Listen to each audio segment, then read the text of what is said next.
And డ్రైవ్లో బండ్లు నడిపే వాళ్ళని నియంత్రించాల్సిన బాధ్యత పోలీసుల మీద ఉన్నది. వాళ్ళ మీద కఠినంగా కూడా వ్యవహరించాలి. స్పీడింగ్తోని మీరు చలానాలు వేస్తున్నారు, కానీ సంవత్సరం అయిన తర్వాత డిస్కౌంట్స్ ప్రకటిస్తున్నారు.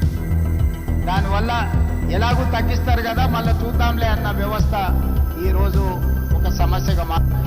అందుకే పోలీస్ సిబ్బందికి శాఖకు నేను సూచన చేస్తున్నా, ఈ చలాన్స్ వెయ్యడం అనేది వెయ్యకుండానే నియంత్రించి వాళ్ళకు అవగాహన కల్పించాలి. తప్పని పరిస్థితుల్లో ఎవరి మీదైనా చలానా వేస్తే ఒక్క పైసా తగ్గించకండి. మూడవది, వాళ్ళ బ్యాంక్ అకౌంట్స్తోని డైరెక్ట్గా డిపార్ట్మెంట్కి సింక్రనైజ్ చేయండి.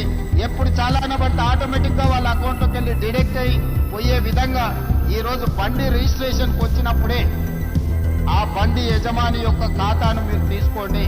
బ్యాంక్ అకౌంట్ను అటాచ్ చేయండి. ఏ బండి అయితే స్పీడింగ్ చేస్తుందో, ఏ బండి అయితే సిగ్నల్ జంప్ చేస్తుందో, ఏ బండికి అయితే చలానా పడుతుందో ఆటోమేటిక్గా ఆ యజమాని అకౌంట్లో నుంచి నగదులు బదిలీ అయ్యే విధంగా మీరు ఈరోజు టెక్నాలజీని వాడుకోండి. బ్యాంకులను కూడా సమన్వయం చేసుకోండి. లేకపోతే ఈ ప్రమాదాలను నియంత్రించడం కష్టమవుతుంది. ఇలాంటి ప్రమాదాలకు పాల్పడే వాళ్ళ పట్ల కఠినంగా వ్యవహరించాలి.